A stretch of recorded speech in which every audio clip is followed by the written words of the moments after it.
กราบสวัสดีและสบายดีบ่ว่า FC ฝั่งไทยและฝั่งลาวตอนนี้เฮาหอดเมืองส้นแล้วเนาะพี่น้องก็คือเฮาสิไปหาซื้อของครบของกินซื้อทุกสิ่งทุกอย่างอะไรทุกคนที่มันจำเป็นเฮาว่าแมนทุกคนเนาะสิ่งที่มันจำเป็นเนาะคือเฮามากับเอื้อยเพิ่นแล้วก็อันหมู่เพิ่นเนาะ2คนแต่บ่ฮู้ว่าเพิ่นไปทางไหนกันเนาะเอาทุกคนหอดเมืองส้นแหละอันทั้งเอื้อยเพิ่นเลือกเนาะทุกคนสิ่งที่มันจำเป็นเอาให้มันครบเด้อข้าวปุ่นเขาสิเอาแบบสอบบ่หรือว่าเอาแบบใดเอาแบบสอบเอาแบบสอบมีสอบเอื้อยมีตัวเป็นสอบเท่าไรสอบ180ไรราคาส่งเลยสอบ1พอบ่เอา3สอบแล้วเอา3สอบจ้ะฮะ3สอบโอ้เอา3สอบก็จัดไป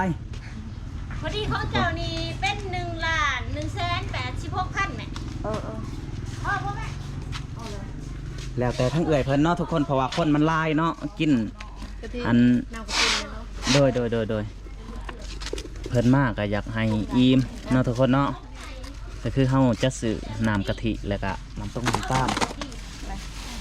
เลือกเอาโรเดอร์บ่เจ้าที่ฮู้จักหะ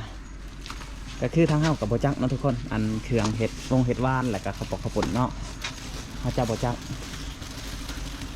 โอ้จดไว้แล้วบ่นะฮะบ่นี่เครื่องไปมาเอาวานนี่โอ้เครื่องจะมาเอาวานนี่โดย2 4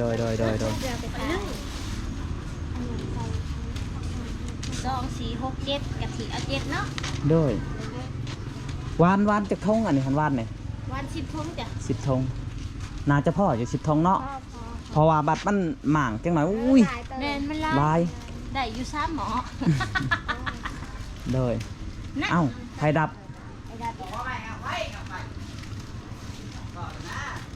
อร่อยไปเฮิงนี่ได้ไปเปิดไพ่ไว้บ้องนี้นะเอาไล่หลดเอื่อยแล้วก็ข้าวปุ่นเครื่องข้าวปุ่นเฮาสิเอาช่างกะทินี่แม่นบ่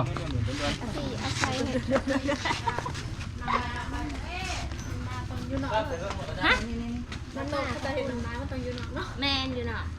1 2 3 4 5อันนี้15อันนี้ก็ได้พอดีเป็น30เนี่ยข้างนอกก่อนมีแล้วมาให้อันเฮาสิเฮ็ดน้ำข้าวปุ่นในป้าเฮาสิเอาป้าหยังแต่ว่ามื้อนี้เฮาเอาบ่ได้เด้เนาะมันยังอีกด้นเด้วันนี้เอาก็ได้ไปว่าเซาะเก็ตเมนเอาออกคีแล้วก็ไปเมียนในตู้ใครก็ได้โอ้โดยเอาแบบนั้นก็เอากะทิอันข้างนอกก่อนนี่อาจจะก่อนพามเพื่อกี้อาจจะก่อนคุณนายจะก่อนมาใส่ก่อนใส่เป็นพวงยังไงเด็กกันยังไปจ้าคือสิไปเอามาหายนะก่อนในหน่อยได้คันเป็นก่อนคันเป็นทงแหละทง1,75,000คันเป็นศพปังไงฮะเด้มันมีอยู่12ก่อน75,000ตัวนะจะเป็นพวงหรือจะเป็นก้อนแล้วแต่ว่าเนาะเฮาก็บ่จักเนาะทุกคนเนาะแล้วเป็นรถดีบ่มีบ่เป็นทงหน่อยรถดีทงหน่อยมีนะฮะสีเหลืองค่ะเอารถละเอาเป็นสมใหญ่ก็ได้สีเหลืองก็ได้ไปแล้วต้องมาตลาดตอนแรกแล้วสิเก็บหรือว่าสิเอาแบบทงบ่หรือเอาแบบใดแล้วแต่เด้อนะทุกคนเฮาก็บ่ฮู้ว่าเพิ่นสิเอาแบบใดแน่เนาะเอาเหลืองเอาหมดเท่านี้บ่น้ำหวานก็คือเขาจะเอาน้ำหวานไงเป๊ปซี่น้ำส้มน้ำหวาน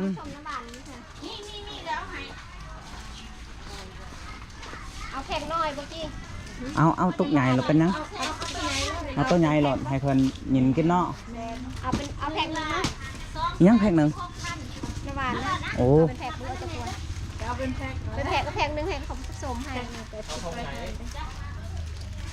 แล้วผสมให้ก็เลยจะมันบอกผสมกับไปสร้างน้ำหวานอันฮะผสมกับไปยังก่อนน้ำบางขวดน้ำส้มน้ำเขียวได้ให้เพิ่นผสมให้โอ้โดยเราสัญญาบอกเข้าใจนะทุกคนเนาะก็คือเขาจะเอาน้ำหวานเอาขวดใหญ่เอาอันนั้นถูกซีถูกซีเอาขบซีเลยเนาะโดยขบซีนี่มันถือลายไปได้ 6หั่นเจ้าไล่เบิ่งดูคันว่ามันอันนั้นก็เฮาสิเอาเพิ่มอีกหั่นนะ ครบสี่ แพ็คหนึง หัก ก็คือแป๊บ รบสี่เนาะนี่บ่ โดยเป๊ปซี่มันจะแพงกว่าเนาะเอ้ยเนาะ 85 หนึ่งงาน 216,000 แพ็คหนึง85 ได้ครบสี่แล้วยังอีกบอกมาโลด เอายังอีก ข้างนอกก่อนนี่บ่ได้เอาเนาะเอาไปทงแทนเนาะอาจจะอันชอบให้แม่หายป่ะ เบิ่งเฮาสิเอาในหารเพิ่นเลยทุกคนเนาะเอาบ่อนเดียวรถมันจะง่ายเนาะอันสะนอนมีบ่สะนอน นี่ล่ะ เครือเท่าไหร่ เพื่อนแสนหาชิป เอาซองเครือ ตัวยักษ์ แม่อย่าเรียบร้อย จนเลยเอ่ยสะนอนเอาซองเครือ ทอนได้บัดนี้ทอนได้ปะ จอกแก้วมีเบิดจ้ะ จอกแก้วท่อนบ่นี่แต่จอกย่าง มอนหน่วยไล่ไปได้มอนมีบ่ มอนไว้35หยัดเรียบร้อย หน่วย35 จ้ะ เอาอัน ปกติใครหน่วยหาชิปได้หักไหลส่งให้จ้ะ จะคนในเฮือน ซา 8 8ก็เป็นหน่วย 8หน่วยให้มันครบคนเอา8 อมโตๆดิ ศาสตร์ ศาสตร์มีเอาศาสตร์พับหรือว่าศาสตร์ใหญ่ ศาสตร์ปูศาสตร์ผับไล่ไปได้ราคา ศาสตร์พับมาพื้น145ข้าศาสตร์ปูละ120หักสิรุ่นหาแต่110 เอาศาสตร์ผับเอาศาสตร์ผับ มันหน่อยได้ตัวนะฮะ มันเป็นแบบได้ มันเป็นศาสตร์อันพับ เขา ฮะ ใส่ กล้องรุ่น ตัว ตัว ไป นั้น อันนี้ได้แบบไปกิน มันสิน้อ แต่ ย ละมันจะน้อยแบบเขาถือแบบผับ คันเอาตัวแซนป้ายมันสิใหญ่ จักแมตตัวอันเส้นป้ายหาเลย 2 เมตรคูณ3มันสิใหญ่ปูเหือนปูซ่านเลยตัวนั้น อ๋อ เขามักซื้อแน่นอน เขาบอกว่าศาสตร์มันเป็นไปได้เนาะทุกคนเนาะ แบบสัตว์มันเป็นสีได้แบบสัตว์มันเป็นสีอย่าง เอาก็เอา อาจจะพื้นน้ เอาซองพื้น ำเจ้าแล้วอันนี้อีก เพราะว่าเขาจะเอาตัวใหญ่เนาะทุกคนเนาะ ตัวแซนชิปรุ่นให้เรา อัน ขายแสน ใช่ สาว ตัวได้แสนสิบ เอาตัวแซนชิปขายแสนสาวรุ่นให้เราแซนชิป เต้ามีบ่เต้าดังไผ่เต้าดังพื้น มีดังพื้นดังฐานมี เอาอันหนึ่ง ดังพื้นเนาะ โดย มีเดี๋ยวยังอีกฮะอันมาหลด ถ้วยอัน1 โล โดยมีโล150 โดย เอาตัวใหญ่หรือตัวกลาง บวงได้สัน บวงก็มี ตัวใหญ่เท่าไรตัวใหญ่ ตัวใหญ่ก็50อะไรราคาส่งให้เลย เออ ตัวหน่อยก็50มันมี12หน่วย เอาตัวใหญ่เอาตัวใหญ่ จ้ะบวงเอาจากอัน โลเท่าไรก่อน อันบวงฮะ โดย โล1,000 เอาซอง จ้ะ มุงมีบ่มุง มี มุงอัน ขอบครัวเลยบ่ มึงครอบครัว ขอบครัว โอเคเอาจากอัน พื้นใหญ่หันพื้นหนึงขอบครัวหันอะไรกับพื้นหน่อยพื้นหนึง โอเคได้ เพราะว่าช่องคนเนาะทุกคนเพราะว่าทั้งเอื่อยเพิ่นเฮาก็จะให้ตัวใหญ่มอแกล้งมีบ่ มี หน่วยใหญ่หน่วยไรไปได้ หน่วยใหญ่บ่ใหญ่สุดบ่ ใช่มันเป็นแบบได้ ต้องเรื่องนี้แหละ ยันว่าอันต้นหน่อยนี่ได้เอื่อย ก็หน่อย ต้นหน่อยสำนี้เด้ อันนี้ก็ได้70ตัวนี้ ต้นหนึ่งตัวใหญ่หันใหญ่สำได้เอามาเบิ่งดูทุกคนสำนี้70เนาะนี่70 สลัดเล็กซัง โอ้ศาสตร์อันนี้ป่ะโอ้โดย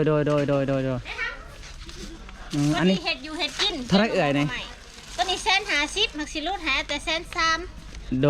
ยโอ้ขอบใจเพราะว่าเอาลายเนาะ เอาลายเลยราคาส่ง เอาซองหน่วยนี่ จ้ะ เอาซองหน่วยแล้วก็มาจดอีกเด้อไปหอดใส่เลยทุกคนแบบนี้เนาะจอกลายไปได้จอกย่าง จอกย่างอันละ10,000ครับอันละ10,000 จ้ะ โลหนึ่งเท่าไหร มันเป็นจังสีได้ปกติ โอ้บ้าวอันจอก ความหมายว่าจอกง่วงเขากินหนามเลยนะโดย เก่า15ก็ได้ปกติขาย120หรือว่าสิเอาตัวราคาถือกว่านี้ก็มี ในไซส์แบบใด ใช่แหละ เมื่อไหร่ว่าไหม บ่ได้อึดเดี๋ยวมาให้ โดยเอามาเบิ่งดูนี่แมนบ่นี่ อันนี้เขาแกะโลแล้วมันตกอยู่หน่วยหนึง10,000เอาตัวราคาถือกว่านี้ ใช้แบบได้เบิ่ง น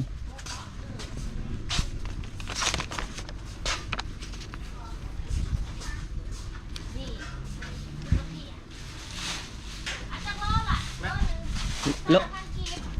โลหนึ่ง20,000กีบ เจ้าสาวฟันจ้ะ ซื้อเสื้อ นี่ยังไงเต้าดังพื้นอันเดียว โลหนึ่ง20,000กีบ ของเจ้าให้เจ้าจัดไปตามหา เอาโลหนึ่งเอา จัดไป เอาโลหนึ่ง อ่านมาเต้ามีเด้อเต้ามีเอาหายแล้ว ขกหน่วยไล่ไปได้ขก โคกนี่หน่วยเท่าได้แม่โคกหน่วยหนึ่ง35,000จ้ะ สากเด้ สาจะเอาเลยเด้ สาก สักเศร้าหา โดย หมอหนึ่งเอาบ่เอาบ่หมอหนึ่งหวดมวยได้เอาบ่หรือว่าได้แล้ว ซ้ำไม่บ่ซ้ นี่ ำซ้ำแบบใหญ่ๆเนี่ยได้ใหญ่ใช้ได้ไปเบิ่ง ซ้ำเอามาให้แน่ซ้ำใหญ่ซ้ำเล็กซ้ำย่างก็ ซ้ำย่าง ตัวย่างเนาะ เอาตัวย่างหน่วยหนึ่ง50ตัวย่าง เฮาไปเบิ่งก่อนเนาะทุกคน เพราะว่ามันสิซ้ำได้เนาะใช้อายทางใด ไปเลยย่างไปเลย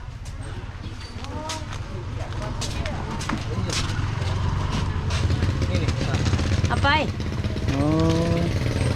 อันนี้ไล่ไปได้สารนี่ฮะอันนี้ไล่ไปได้เท่าไหรเกาะ ซับเส้นหาบ่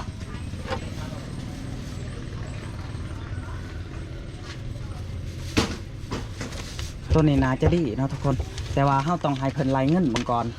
คันว่าเงินถึงเฮาก็สิเอาตัวนี้ให้เพิ่นเนาะ ซับเส้นหา เดี๋ยวให้เพิ่นไล่ก็เด้ออเฮาจังสิเลือกเอาระหวังตัวนี้กับตัวนี้เฮายังเว้าบ่ได้เฮาสิให้เพิ่นไล่เงินก่อน โอเคโอเค จังเฮาสิเบิ่งว่าเฮาสิเอาตัวใดหั่นนะ ได้ เดี๋ยวที่เธอเรียกว่าอาหารนั่น เอาบ่โคกสา เอา เอา เป็นนัวได้เอาบ่ เอาเป็งนัวเกลือขนมบ่เกลือบ่เอากระยาว่าผิดเพราะว่าเกลือเท่านั้นเขาจะต้มเอาเองทุกคนเนาะ มักพริกเอาบ่ มักพริก ได้แล้ว มักพริกได้แล้วเนาะก็คือเอาเป็งนัวเพิ่ม เอาทงหนึ่งเนาะ โดย แล้วอันยังอีกอันมาโหลด มึด มึนแล้วบ่ เออ เงินให้เด้อบัดนี้ โดย ถ้วยเอา เอาจดเลยเด้อ มอนเอา8หน่วย สนอนช่องเครือ สนอนนะซ้อมคือ ตรงขนาดงานมือยันแล้ว หยัดแล้ว คือได้ให้เขาจะ โดย มีแต่ให้เราไล่บินแล้วเลยแล้วอ่านจัด โดย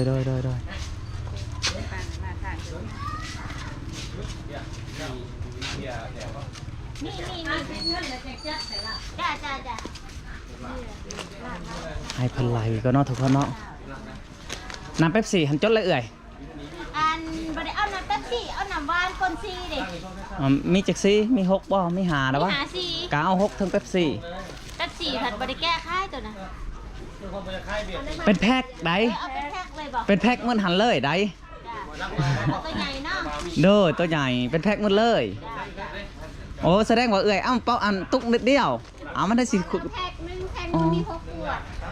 แล้วกูจะว่าเอาซับซี่บ่นั่นบ่ ซับซี่กับความหมายกับอันเอาคนละแพ็ค เราจะเอา เอาคนละแพ็คกับมี6ซี่เอื่อย เข้าใจแล้ว เข้าใจแล้วบ่ โดย ถ้าไปเอาดำตุกนี่อุ้ยอ้ายคนเลย ฮะเดี๋ยวนั่งพวกนั่งรถอยู่นั่งช้างไอ้โบกรถไทยน่ะ พี่น้องเอ้ยให้เพิ่นไล่ก่อนเนาะบัดนี้เนาะเฮาอยากให้เพิ่นไล่ก่อนจะเฮาสิไปซื้อซ้ำเฮาบ่ฮู้ว่ามันสิตกเท่าใดเนาะทุกคน เอ้าบ่มีตัวหมักว่าซ้ำนะ บ่เพราะว่าคอยอันให้เจ้าไล่เงินก่อนคอยจังว่าสิเอาตัวหน่อยหรือตัวใหญ่หั่นนะ โดย คันเงินมันเรือลายก็สิเอาตัวใหญ่ว่าง่ายๆคันเงินมันเรือน้อยก็เอาตัวน้อยแบบนี้นะ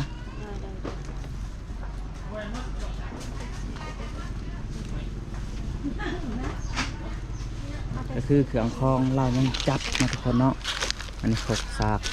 ถวย อันชาเขาเบื่อตัวหน่อยได้ยังเลือตัวหน่อยตัวใหญ่เห็ดเจมิกเอามาเอ๊ะอยู่ในสัตว์นะตัวหน่อยได้ใช่น่ะอยู่ในสัตว์ตัวน่ะอยู่ทางในแล้วคนในมันอยู่ทางใน ให้เพิ่นไหลก็เนาะทุกคนอันคืออันตามใบบินเขาเอา ครบเป็นที่เรียบร้อยแล้วเนาะตามไปบิดนี่แต่ว่ายังก็คือปุ๊บของครบของกินทุกคนเนาะปูปลาหนาๆแบบนี้เนาะยังก็ 1 เฮาไป ล้าน สิได้ 728,000 โอ้1,728,000 จ้า โดย1,728,000 1,728,000 เอาซ้ำตัวหน่อยฮะ เอา3ตัวหน่อยเท่าไร3อย่างนะ 50จ้ะ 50เอาตัวหน่อยก่อนเนาะทุกคนเนาะเพราะว่าเฮายังสิได้ไปหาซื้อเครื่องของครบของกินอีก หมอหน่อยฮะมันบ่มีพาเด้ โอ้ เดี๋ยวบ่เอาให้เด้อเดี๋ยวเอาแต่หมอใหญ่ให้เด้อ หมอใหญ่จักอัน หมอใหญ่อันหนึง ภาษีได้ เช็ดไม่ได้ ตัว ก็ น้อยมันบ่มีพา มันบ่มี เดี๋ยวจะสิ พา เอาเขาจะสิเอาเขาสิรุดให้ถอดอันรุดขึ้นเลยเอาแต่50 มันบ่มีพามันสิคือบ่เอาบ่มีพาหรือว่าสิหาเอาหม่องอื่น อีหยัง38 หมอบ่มีพาบ่เอาเนาะ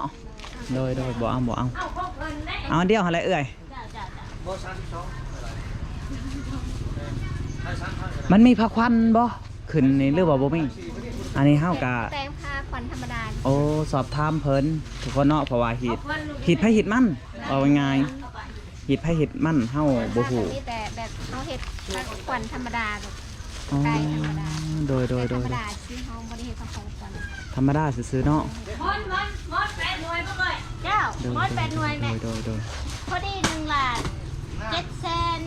773อันแต่1ล้าน770 โดยเพิ่นลดให้ 3,000 กีบเนาะ โดยเพราะว่าทุกอย่างเขาไล่ส่งเลยเด้ โดย อันนี้รุดไปก็ยังได้ล่มตี แมนเอ้ยแมนบ่ได้ว่าดอก โดย เอาปลานิลกับกระลามไปเห็นเนี่ยกระปุ้นอะไรกัน มีแต่บอก เดี๋ยวจังหน่อยเฮาไปอันซื้ออยู่พุ่นอีกเทื่อนึงอันนี้เท่าไหร่เกาะ 1ล้าน770,000ฮะ โดย ไปบินนี่จะได้เขียนให้ไหม โดยอ่ะไม่บินเฮามันจบแล้วทุกคนเนาะ มันจบแหละ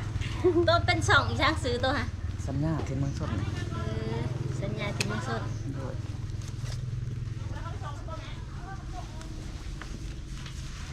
ห้าก็เปิดป่ะฮะเลือกเปิดแต่ทั้งหมด เติบแต่ต้นเติบ1 2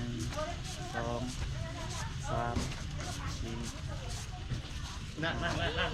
6นะ7 8 9 10เอานับไม้เอื้อจับ ย่างได้ก่อนแม่มันบ่ย่าง แล้วก็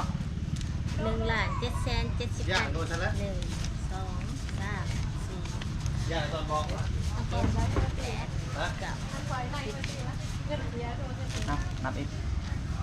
เงินตกบ่ 1 2 3 4 5 6 7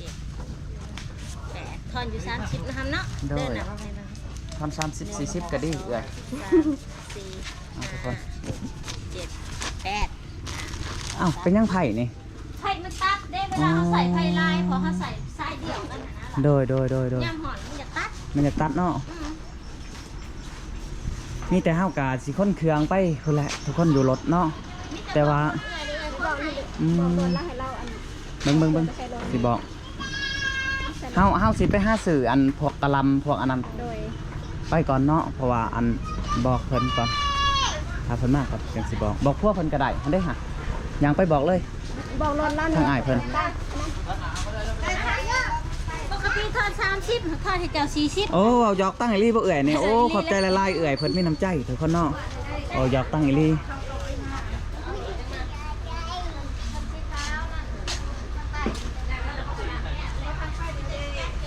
รถคันได้กี่เดี๋ยวจะเอาขึ้นให้เลย ทันได้เพิ่นยังไปบอกเลยเพิ่นยังไปบอกเลยเนาะ เขาทำไปใน เอาไป ไม่ได้ไล่ โอ้ทุกคนเลยคิดว่าแล้วแม่นบ่ เนี่ย นั่งอันสังคู่ ยังสังคู่แล้วก็ขับปุนเวียงแล้วก็น้ำตาลใหญ่แล้วก็กะทิใหญ่ โอ้โดยโอ้คิดว่าใจ ขอโทษ จุ๊บ หลายๆ แหละโอ้โดยบ่เป็นหยังเอื่อยเพราะว่าเพิ่นก็ต้องไล่แล้วเนาะทุกคนอันคือเครื่องเพิ่นเนาะเพิ่นมาเบิ่งอาหารมันบ่มีแล้วเพิ่นจะไล่ใหม่เฮาก็สิได้จ่ายเพิ่นอีกเทื่อนึง ซ้ำถึกเลข800ล้านเนาะ อืมก็บ่เป็นหยังของซื้อของขายเอื่อยก็คือ ขาดก็ได้เนาะ ทางเพิ่นลุบกับบอดี้ทุกคนทางเฮาลุบกับบอดี้เนาะ ตัวใหม่นี่835ครับ 835,000 จ้ะ โดยเอาทุกคนเฮาสิได้จ่ายใหม่อีก800,000เนาะกับผู้ที่เป็นอัน 2,608,000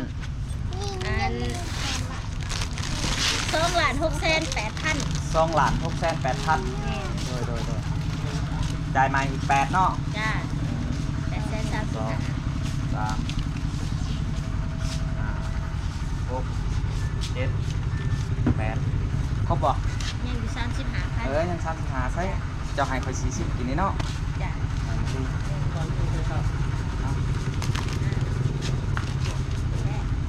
ได้เศร้าอีกอ่ะ เอาทุกคนรวมหมดกะ ขอโทษ ผู้ที่อัน ไรพิษตัวบิน 2 ล้าน 2 ล้านก็2,600,000ก็8,000 โดย จ้า 2,600,000กับ8,000โอ เป็น เค เลยเอาบินให้ไหม ไปบัดนี้เฮาไปสื่ออันอิหยังแหละบอสสำนี้ก็ได้แหละโอ้ ได้บ่ สุดงามแล้วสำนี้เนาะทุกคนเนาะ อุ้ยว่าหนุ่มมันดูโป ไปบัดนี้ โอ้โหมีด้วย ก็คือมัน2 ล้านป้ายทุกคนเนาะ2 ล้านป้ายจัดไปเบาๆเอ่ยเพิ่นว่าเนาะทุกคนเนาะเฮาสิได้ไปหาอันสื่อนั่นสื่อนี่เนาะทุกคนเอาทุกคนเฮาสิหาเลือกพงเลือกพักบัดนี้เนาะก็คืออันว่าง่ายว่าพักกะหล่ำทุกคนแล้วก็ปูบ้านน้ำหนามเนาะ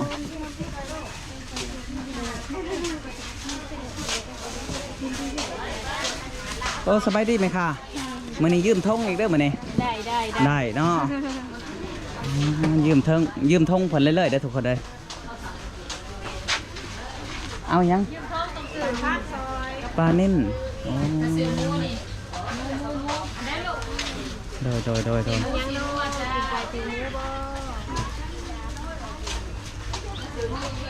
ปลานิ่นใต้มีบ่ปลานิ่นใต้ มีแต่ต้องเป็น มีบ่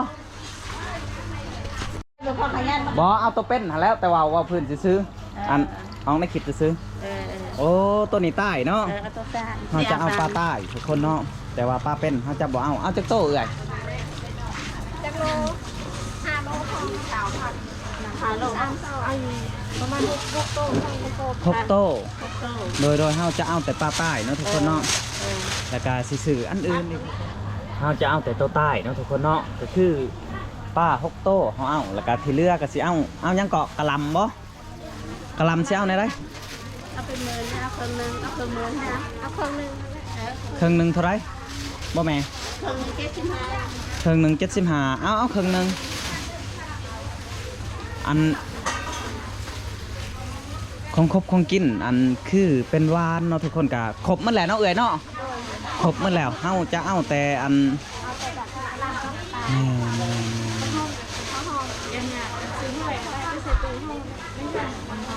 ไปใส่ตู้ได้บ่ได้ก็คือซื้อให้มันครบเลยคันว่าได้ ให้มันครบเทื่อเดียวได้ ให้มันครบเลยเพราะว่ามันจังบ่ได้ไปไล่เถือเนาะ เจอในไปหลายเทื่อ จังบ่ได้ไปไล่เถือเอาจัดเอาเลยเอาแบบใดเอาแบบใดเอาเลย มันบ่นั้นแล้วของมื้อของมันจีดเฮาขึ้นเด้มันบ่โดน โดย เฮาขึ้น ให้เพิ่นเลือกเอาเนาะทุกคนเนาะเพราะว่าเอาให้มันครบก็ว่าแมนยังแน่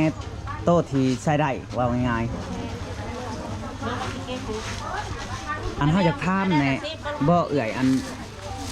อยู่บ้านทำข้าวเจ้าอันสีดแบบสีดนี่บ่มีเนาะ จีนบ่คันเฮาขึ้นเพื่อนประเภทแบบของกินเฮาบ่ได้เฮ็ดแต่ของคนใดเฮ็ดแต่ของหวานเลย โอ้นั่นแหละเอาแบบหมูหั่นแหละเฮาสิมีของกินกับบ่ได้เนาะโดยเอาแบบนั้นเนาะทุกคนเนาะ เฮ็ด ก็ กั คือบ เฮ็ดข้าวปุ้นก็ได้บ่เป็นหยังกับข้าวสัญญาของหวานอะไรก็ได้ อ๋อโดยก็กินทีตำหิดข้องมันหั่นแหละเนาะ แม่น เท่าที่มีเนาะ เคย ก็คืออันเบียร์เบอร์นี่บ่มีเนาะโดยนี่คือเฮาสอบถามเอื้อยเพิ่นทุกคนที่อยู่บ้านละย่างเนาะเพิ่นก็เลยบอกมาแนวนี้เฮาก็จัดไปตามคำขอแบบนี้แหละทุกคนเนาะ คันเฮาผูกแขนนะคะแม่นผูกแขน ผูกแคนแม่นเนาะโดยไข่บ่ได้ซื้อบ่ ไข่ ไข่ซื้อดำหน่วยนี่อย่าว่าอันนี้ไปซื้ออยู่บ้านเฮาก็ได้เนาะ ที่บ้านเฮาก็ได้ไข่ โดยทุกคนจะไปซื้ออยู่บ้านเฮาก็ได้ ไข่เฮาบอลอะไรก็ได้ไข่ถ้าว่าเฮาอยากผูกแขนเลยกันมีแต่เฮาเอาแบบซื้อไก่ดำโต2 โตหั่นก็ได้ไก่น้อยไก่ ไก่น้อย โด โดย ไก่ควันหั่นนะ แม่นตรงนี้ แม่ หรือว่าไก่ใต้นี่มีบ่ไก่ควัน แต่สลัดเป็นไก่พันธุ์มีไก่ในบ้านเรื่องที่อยู่บ้านกันนะ โดยทุกคนเฮาจะได้หาสื่อเอาเนาะ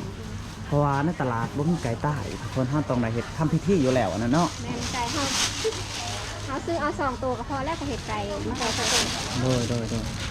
เอาหมดเท่านี้บ่แล้วก็กะหล่ำบ่ สลัดเสร็จ ก็คือสื่อกะหล่ำแล้วก็หมดเนาะ ด้วยเอาวีนึงก็พอบ้าง ห่อข้าวต้มเอาเด้อ เอาวีนึงก็พอ ห่อข้าวต้มเนาะทุกคนเห็นป่ะกล้วย15บ่นี่ฮะนับเบิ่งดูหอดบ่2 4 6 8 10 12 13ได้ไหมไง ไก่วี15 โอ้โดยคิดว่าเพิ่นว่า15หน่วยเนาะทุกคนเนาะตั้งว่าหยอกอีแม่เพิ่นใช้อันอีแม่อยู่ในนี่ไปใช่แหละผู้หนึงฮะ เราไปเบียบ โอ้เพิ่นไปหาสื่อคล้องเนาะบ่เห็นเพิ่นสันเพิ่นเอิ้นใส่ดีทุกคน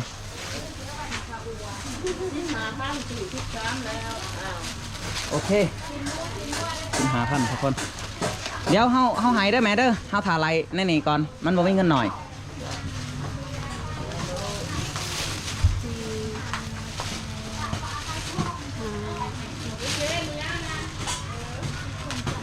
กะหล่ำซ้ำนี่ก็พอแล้วเนาะเพราะว่าเฮาไปซอยหน่อยแม่นบ่มันจะลายทุกคน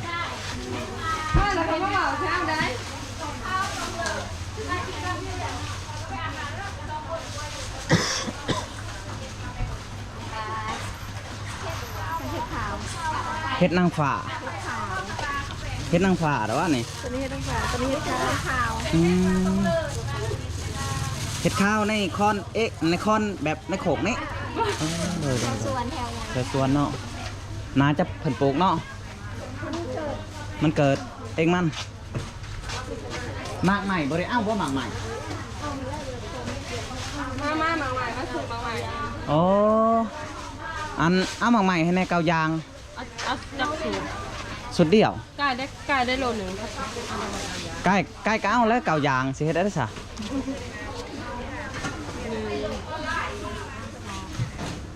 เพิ่นว่าเกายางเนาะทุกคน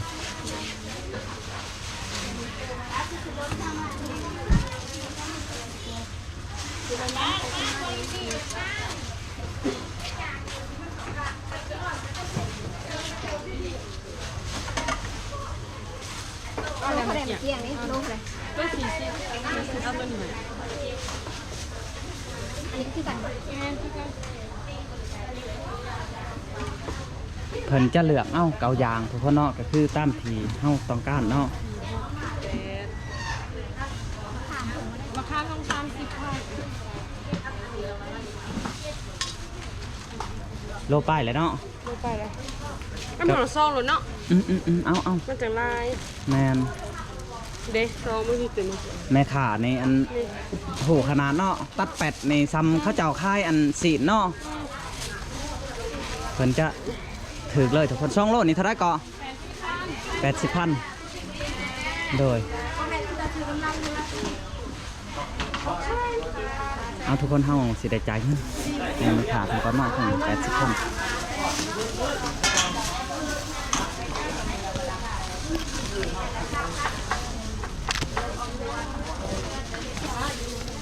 เอาเอื่อย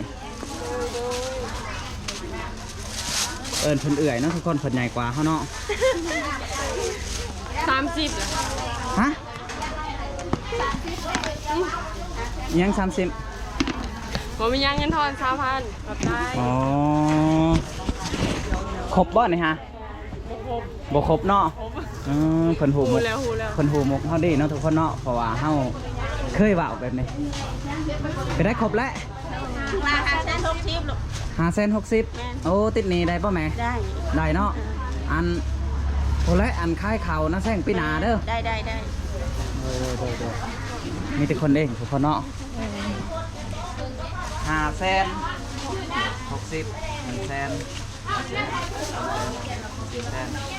แสนเอา50โอ้ยบ่ถูกนำเบิ่งไม้ดู500,000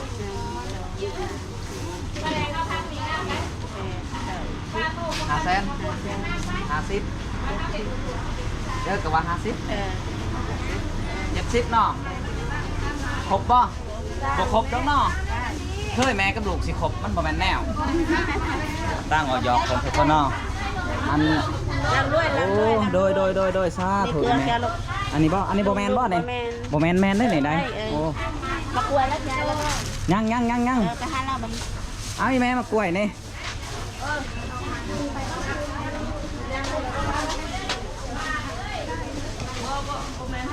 โอ้ทุกคนเลย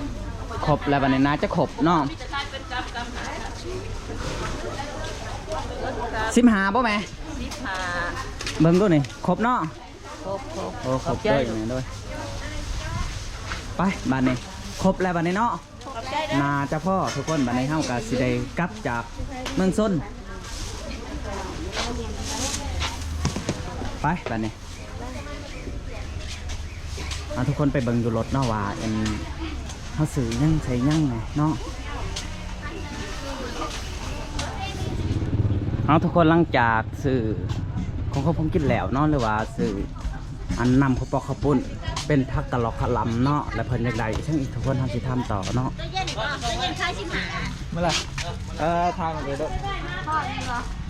กระเทียมก็ใบพ่อยโดยมี เสียงกระเทียมก็ไม่พ่อยเนาะ โดย เท่าไรเอ่ย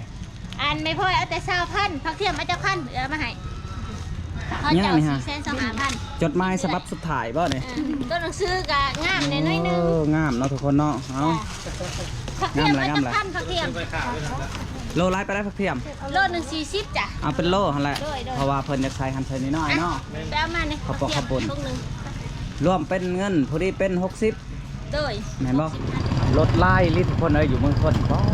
โทบ่ฮู้ว่าเขาเจ้าหลังมาเอาหยังเนาะทุกคนเนาะ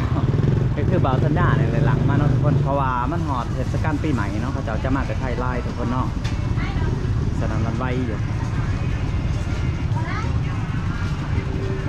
หลังจากสื่อคล้องแล้วทุกคนเนาะก็คือเฮาสิพาเพิ่นอันไปกินข้าวเนาะทุกคนเนาะไปกินข้าวกับว่าแมนเนาะเพราะว่าอยากเพิ่นหิวนะทุกคนนี่จะเป็นคล้องที่เฮาสื่อเพิ่นว่าครบเมื่อเนาะโอ้เต้านี่เฮานาจะได้ถือเอาเพิ่นว่าอย่ามาแตกเอาเข้าในเนาะโดยอันหิวข้าวบ่แล้วบ่ไปกินเพอกินเพอก่อนเนาะเอ้ยเนาะกินเพอก่อนจังกลับเอาทุกคนตอนนี้เฮาสิเดินทางหรือว่าย่างไปกินเพอพุ่นแหละทุกคนอยู่พุ่นเนาะพาเพิ่นไปกินข้าวก่อนยานเพิ่นหิวทุกคนเพราะว่าเฮามากัน3คนนี่เนาะกะสีทั้งบ่าวสัญญาทุกคนเนาะ คนละเส้นเด้ออย่าพาเมื่อเด้อ โดยเห็นแต่ใน TikTok เนาะ กดอัน YouTube ก็บ่ได้ บ่ได้โอ้โดยเอาสั่งเพิ่นแล้วเด้อกินไผกินมันเลือกว่าจะกินลาบบ่เอาดอกเนาะโดยให้เพิ่นสั่งเอาเนาะทุกคนเนาะก็คือกินข้าวแล้วก็เฮาก็สิได้กลับแล้วแหละเนาะครบหมดเลยทุกคนตอนนี้เฮาสิกินเพอก่อนทุกคนเลยเอาทุกคนหลังจากกินเพอกินข้าวแล้วเนาะเฮาก็สิได้จ่ายเพิ่นแล้วก็สิได้กลับบ้านกลับซองเลยเนาะทุกคนเนาะเพราะว่าตอนนี้มันก็เฮ็ดแหละแม่ค่ะรวมเงิน เดี๋ยวบ่ได้รวมเงินของบาทสัญญานี่ เท่าไหร่ ฮัลโหลจะเอาเลยเนาะมันมากับข้าวหลาน เอามาหลายเพอ3 เออ375 โดย 75พอดีแสนหนึ่งก็5,000เอาแสน10เสียกระเทินแหละค่าทายนี่5,000 โอ้โหโอ้โดยบาสัญญางงเลยนะทุกคนเนาะ อันนี้แหละเอ้าฉันไปหาชิปก็ได้มาทอดดิ ท่อน ขอบใจเด้อทำน้ำสู้เดี๋ยวมาก็ไว้ก็มา เอาทุกคนเฮาสิได้กลับแล้วบัดนี้เนาะแล้วล่ะวะ โดย โอ้เพิ่นไปซื้อของกินเพิ่นสิมาแหละก็พอดีเลยเฮาสิกลับแล้วทุกคนแล้วโอ้เจ้าเพศเนาะคิดว่าสิบ่เพศเนาะเอ้ยเนาะเจ้าเพศทุกคน เอ้ามาในเฮาสิได้กลับก่อนทุกคน